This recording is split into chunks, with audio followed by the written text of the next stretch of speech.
Hello and good evening. Welcome to This Way Up, brought to you by the Zionist Voice. I'm your host, Ted Goldstein. Today we're going to have to talk about what happened at Wilshire Boulevard Temple this week. And it really makes my blood boil. But before getting into any of that, I do want to express a deep debt of thanks and gratitude to all of the people who work at Wilshire Boulevard, to the security staff, to the support staff and the facility staff, and especially to the teachers who had to protect their students, had to keep them calm during a lockdown. Many of these kids are 5, 6, 7 years old. It's very difficult, and I'm extremely grateful that all of these students were in such good hands and that no children were harmed as a result of this vandalism.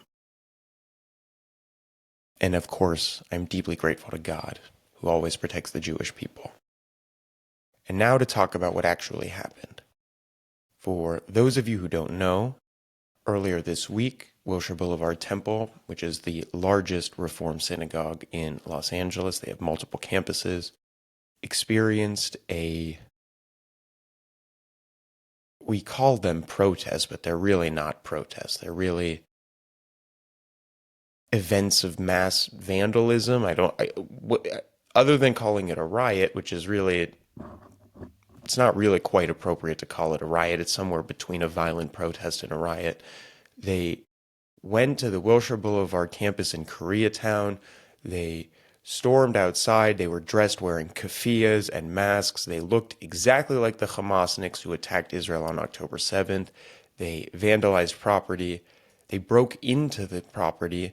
They smashed things inside, and they basically, they terrorized the community for hours. Where do we begin with something like this? I think we need to talk first about what has happened and how far we have come as a society where this is now acceptable. Because I remember when it was completely inappropriate to break into kindergartens and to break into elementary schools and to shout things outside of elementary schools where children are playing during recess in order to terrorize them. I remember when that was not acceptable. And in the past couple of years, it seemed to have become acceptable all of a sudden. And we are all kind of looking around like, well, what do we do about it? And the answer is we have to do something. And clearly what we're doing has been insufficient, and it's been completely incapable of dealing with the actual issue at hand. Now, what is the issue at hand? The issue at hand is you now have basically an army of these people who are willing to go and harass and bother Jewish people wherever they live, wherever they work, wherever they happen to congregate. And they see nothing wrong with that. I would wager that most of the people who were protesting outside of Wilshire Boulevard this week would tell you something along the lines of, well, we're not anti-Semitic, we're just anti-Zionists. We're just here to protest a genocide. Now, what was the actual event that they were protesting? The actual event that they were protesting was an event to talk about community security for both the Jewish and Asian communities that live in Koreatown. And how do you protest that? By making the Jewish and Asian communities who live in Koreatown unsafe. It's a genius plan. It makes perfect sense, obviously. But more than that, did you see the videos of the people who were at these protests? It didn't seem like they really understood what they were doing there. There's the one video of the girl who's saying, there's a very brave Jewish woman who's asking her, what are you doing? Why are you out here protesting at a synagogue? And she starts to mumble through basically this word salad while she tries desperately to get out the words of supporting and enabling genocide. She's mumbling through this word salad where she's trying to say, okay, we're here to protest and stop and fight against a genocide and this organization that is supporting and benefiting and abetting genocide. It's like, really? This elementary school is supporting, abetting, and aiding genocide? These fourth graders are the ones who are, sending weapons and missiles and whatever to Israel. These are the people you want to protest? These people? The children? And their teachers? And obviously, I'm sure that if you ask these people, they would never put one and one together. But it's worth thinking about, like, what are they doing here? And I've spoken to people like this. I've spoken to people who were protesting outside of the Holocaust Museum on the 85th anniversary of Kristallnacht. And I was like, what are you doing here? What's the plan? What's the point? And they're like, oh, well, we're here to stop a genocide. I was like, you know what today is, right? You know what Kristallnacht was? And they didn't. And these weren't like stupid people. These were college students. A lot of them went to UCLA and they'd never heard of Kristallnacht. And so, they're ignorant and they're aggressive. And so they come to our synagogues and our communities and our schools, and they make a lot of noise and they scare people. And then they'll kind of retreat to this argument that I'm sure you've heard 1,000 times, which is there's a difference between being unsafe and uncomfortable. Say, yeah, but it's a pretty fine line, right? The difference between feeling unsafe and uncomfortable is basically one action. I'm uncomfortable with someone who's looking at me funny. I feel unsafe when they start approaching me. This is very different, but it's very simple, right? And why also are you intending to make people uncomfortable? Why are you looking to make elementary school students uncomfortable at school? How can that be your moral position? That is the moral position that they've taken. They literally stood outside of a preschool and an elementary school and a religious school, and they painted red triangles, which is a symbol that denotes the hang gliders that came into Israel on October 7th. Okay, so you're going to talk about and praise the most violent people who have ever attacked the Jewish people since the Holocaust. You're going to put a symbol of them up on the elementary school where these kids are learning, and then you're going to retreat to what position? That you're fighting genocide? That you're you're doing the right thing? That you're morally superior? Are you kidding me? Is that really how you're thinking about the world? Now, another thing that I want to talk about that was particularly upsetting and disconcerting is that there was a father who was standing outside of the synagogue. The synagogue was on lockdown, and he was talking to some of these masked vigilantes. Again, we don't really have a good word to talk about people who are essentially, inciting violence under the guise of being morally superior. It's a new phenomenon in the world. And the father's outside and he's talking to these people and he says, who's your leader? I want to talk to your leader. I want to understand what's going on. And they say, we don't have a leader, which I think is true. They don't have a leader. Who's the leader of the anti-Zionist movement? There is none. Who's the leader at these protests when you see them chanting? There is none. They do all of these things through some kind of consensus or faux consensus where they believe that they're doing the exact same thing and they're doing the right thing. But there's no one leading them. There might be someone who starts the chants, but they're not the one leading the group in doing these chants. Now, when groups don't have a leader, they can't really be held accountable. Who are you going to adjudicate against when it's just a bunch of people wearing masks outside of a synagogue? You could arrest all of them. You could say, all of you are here inciting violence, but that's extremely expensive and extremely difficult to do. And of course, with a synagogue that has a limited security budget and personnel, they're not going to be able to do all of those things. So you have 100 people who are standing outside. They have no leader. They're wearing masks. They are standing on the moral high ground, and they are lobbing glass vases down into the elementary school from their moral high ground. And where are the rest of the world? Where is the mayor of Los Angeles? Where's the LA Times? Where is the police department? And I'll say the police department is actually, they do basically everything that they can. The LAPD is actually a much better police department than people give it credit for. But they have been really hamstrung in the past couple of years for a number of reasons. But seriously, where's Gavin Newsom? Where's the governor? Who are the moral leaders who are going to say you cannot harass children? Where's Miss Rachel? Allegedly the great, scion of the preschool students who's always interested in protecting kids. Where is she telling us that you cannot harass children while they're at school? That's wrong. They're nowhere to be found. And what's even more upsetting about all of this, this is child endangerment. That's how I see it. Plain and simple. These people are going out of their way to make students unsafe at school, period. There's no other question about it. And they should all honestly be it should be adjudicated as such, right? What are you doing here? You're trespassing on a school, so the criminal penalty is going to basically be increased because you're at a school, intending to commit a hate crime. So, and I know that none of these people, or at least I should say, a lot of these people don't think about it that way because I know these people and I grew up with them. Most of the people who are here vandalizing the school are young people, and there's a shocking number of young women there. And when you listen to them and you see them, they don't look like people who are committing a hate crime in the way that you would think.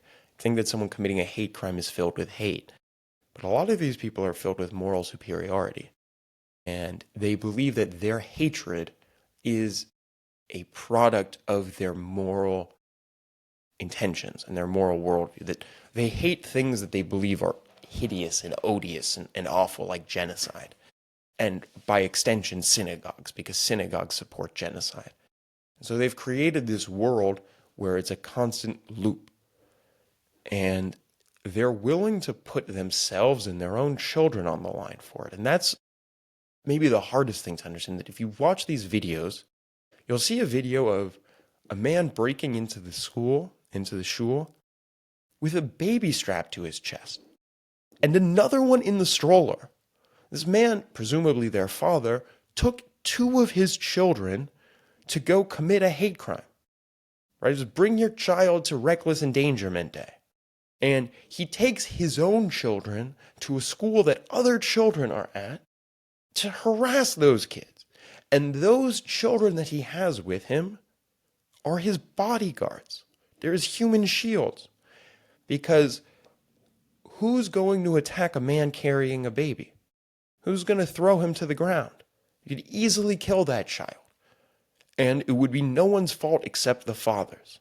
Right? He is endangering his own children by doing this.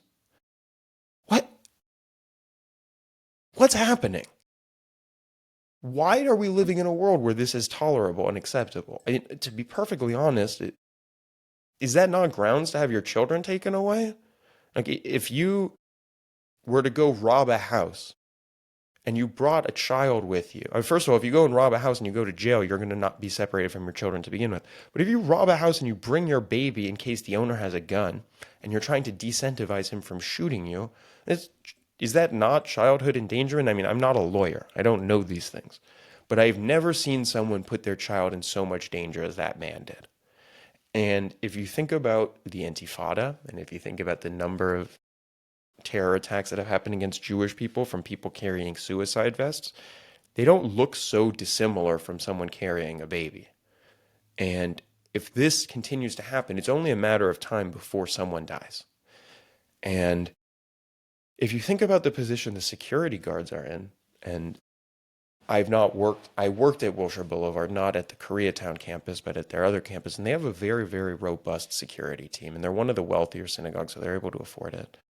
And I imagine that those security guards are very well prepared to kill a Nazi.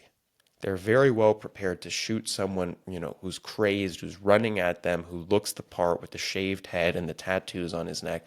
They're very prepared to defend against that. But I don't think any of these people are prepared to defend against a baby.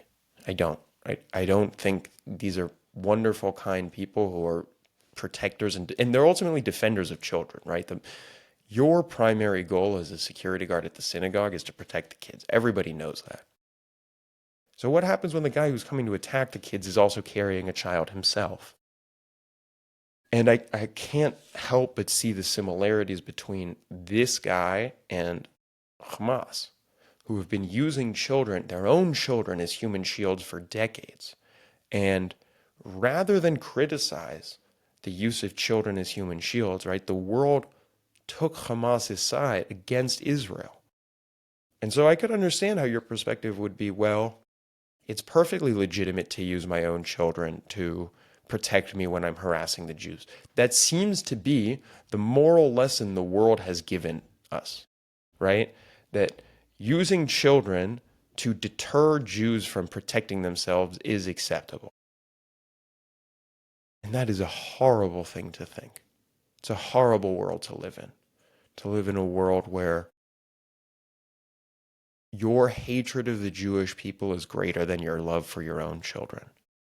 That's the only way I can understand this. Because those kids are in danger. Those babies are innocent. And so why did you bring them to the protest? Now, I've worked in synagogues. I worked at Wilshire Boulevard. I taught in a yeshiva. I've worked at a number of other religious schools. And I'll say that when it comes to security budgets, the bigger shuls have a much bigger security budget. It makes perfect sense. When I was teaching in some of these smaller yeshivas, the only thing standing between my students and someone who broke through the door was me. And we actually had that situation happen once where someone got in through the door who was basically, luckily they weren't violent, they were mostly just insane, and they wanted to kind of shout at the kids about Palestine, because obviously shouting at a 15-year-old who's on his lunch break is going to make Palestine free again, of course. But I remember that moment. In that moment, I saw him, my students were behind me, and I realized that I would do anything to keep my students safe in that moment. And it's only a matter of time before something really bad happens when you have people who are breaking into synagogues and who are harassing congregants and harassing their children. This year we had a bombing in a Manchester shul. We had congregants at the Park East Synagogue in New York. We had congregants barred from their own shul. Last year we had this exact same situation in Pico Robertson, basically, as they had in New York, where there's something like 1,000 people came to Pico Robertson to prevent Jews from going into their synagogues. We have elected officials like Zoran Mamdani who are now saying, well, it's okay to prevent congregants from going to synagogue if that synagogue is doing something that we believe violates international law. Which, if we think about it, why does international law supersede American law at this point? Why does this international law supersede your First Amendment right? I did not realize that had happened. No one told me about that. But basically, my understanding now is your First Amendment right is completely contingent upon what other people think. And you only have a right to go to synagogue insofar as all of these people aren't mad at you.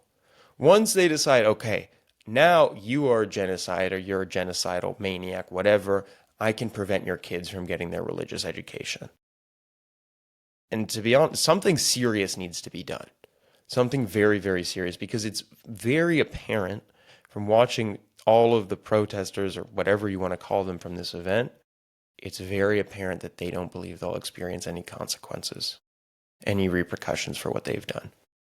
I don't think that the man who brought his babies to the synagogue is contemplating the fact that they could be taken away as a result of this. I don't think that the young men and women are realizing that, they're demonstrating to the world that they hate Jewish people and they're willing to commit crimes. I don't have any sympathy for these people, but I do have a lot of fear about what's going to happen when the chickens come home to roost. Because invariably, the Jews will be blamed, as always. And we're clearly not at fault here. I mean, that doesn't even need to be said. There's certainly nothing that a 7-year-old is guilty of, and he's certainly not guilty of committing genocide in a country 7,000 miles away in a land that he can't even pronounce. And so here is my deep concern, my deep fear about what's going to happen.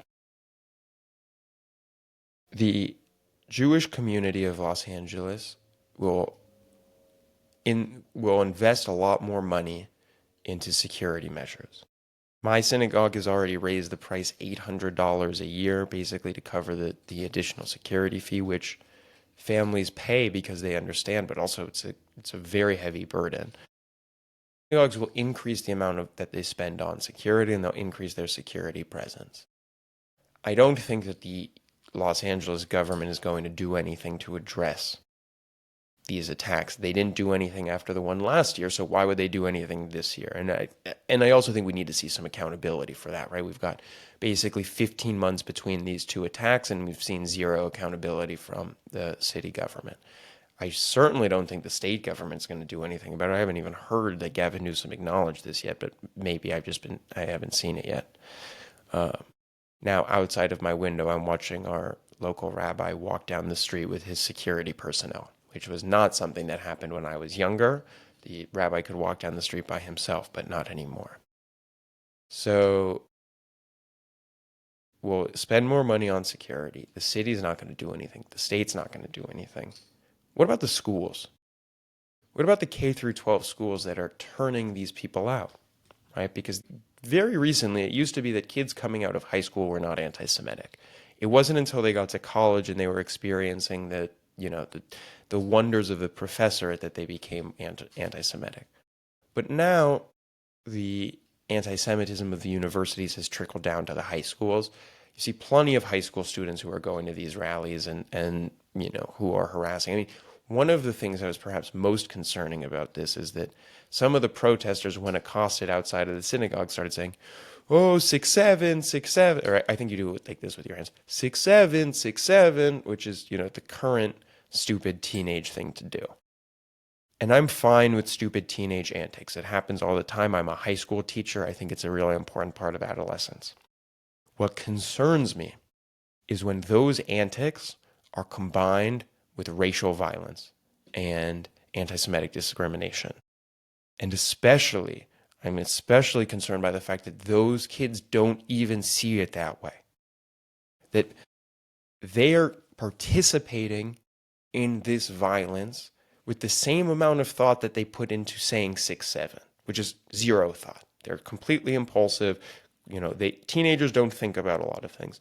So they're thoughtlessly doing all of these things, and they're putting themselves into a position where they could really cause a lot of damage to other people, and they could really cause a lot of damage to themselves. So we have now recklessly endangered not only the Jewish students who are at the schools, but also the students who are coming to attack them. These are teenagers in a lot of cases, and they need to be held accountable for their actions, but we also as a society need to address the fact that we're raising a generation of violent people. We are raising a generation of violent people, and we're not doing anything about it. And I would love to spend time on this podcast talking about how we can help young people realize that there is a way up, that there is a way forward, that there is a way towards a more beautiful life. But we can't start talking about those things until we address the fact that they are surrounded by this hateful darkness. That we have no idea what they're consuming on the internet. We have no idea what they're consuming, but we do know what the results have been. We now have more violent young people, especially more violent young women than ever before. We've overturned so many parts of our natural social order, and we've created a situation in which you have these people who think they're so morally superior harassing kids. I keep going back to the same thing because it's so absurd. I feel like I have to keep saying it because no one else is. Where are the educators? Where are the parents? Where are the people who should say this is wrong? If you found out that your child went to a synagogue and started yelling 6'7", 6'7", cover themselves in a keffiyeh, and then started bothering parents who were waiting to pick up their kids, what would you say to them? What would you say? And I know that if you're listening to this podcast, those probably aren't your kids. But they might be your friends' kids. They might be the kids of other parents at your kids' high school. And I don't have any answers. I wish I did. I know that we need to talk to people. We need to start dealing with this in the open. And we also need to start holding people accountable. All of the people who stoke this hatred, who combine this fake sense of moral superiority with anti-Semitic violence, need to be held accountable for what they have done and what they have said. We live in a world where people can say whatever they want on the internet and face zero repercussions. And now, those people and the effects of what they have said are bleeding on the streets. They've come into the real world of flesh and blood, and they are now operating on a level that is preventing us from living our lives how we want to. They are preventing us from the free exercise of our religion, from the free exercise of our right to teach our children our own values. They have come to destroy the First Amendment for Jewish people. And they might not even realize that. They probably don't even respect the First Amendment as an idea. They don't think about it very often. And ironically, they're using their First Amendment right to protest to take away our First Amendment right to free exercise of religion. It's backwards and it's bonkers. So here's where we go now. We need to hold the city extremely accountable. This is now twice in 2 years that we have had synagogues harassed and vandalized. And we have seen zero from the mayor. I need to know she's doing something about this. I need to know who's going to be responsible for preventing these attacks. I need to know who's going to be in charge of investigating who planned this event. Because as much as these people might not know who their leader is, I also know that no event ever happens without organization. Have you ever tried to go out to dinner with 4 friends without planning it? It doesn't happen. There's always one person in the group who's organizing everything. So let me know who that person is, because we can find them. Who made the flyers? Who made this event? Who posted about it? Who is telling everybody to show up here? I need to see that the mayor is going to hold people accountable. I need to see that the governor is going to hold people accountable. I need to see the governor meeting with leaders of the Jewish community in Los Angeles. I need to see him speaking out against this. And I need to see people starting to say that anti-Zionism is violence. I don't care if you want to say anti-Zionism is anti-Semitism or not. This is violence. This is unacceptable. This is not safe. And this is un-American. You cannot go to someone's place of worship and harass their children. I will not live in that world. I will not tolerate that. I will not say that this is justified, and I will not turn my head, not turn the other cheek. Okay? I'm not going to close my eyes anymore to the reality of this. I am a teacher. The most important thing in the world to me is the safety of children. And if they are going to endanger our children, then we need to stand up and do something and say, this is now unacceptable. Everything that's happened before this point was whatever. It's done. But this changes everything. We cannot rely on our hope that people will find their morality at some point. We cannot rely on our faith in humanity because humanity has been unfaithful towards us. We cannot just sit idly by while the result of 80 years of hard work to make Jewish life livable in the United States is rolled back. We cannot let this happen. Too much is at stake. These children deserve to grow up in a world of Jewish safety and security, and we cannot let a bunch of people who are going to yell 6-7, 6-7, take that away from them because we're too afraid to address the issue head on. This is a civilizational struggle. This is a moral struggle. This is a struggle for the very essence of what it means to be a good person. They are trying to change our understanding of human morality and human decency, and they're trying to make violence and hatred legitimate. And we have let them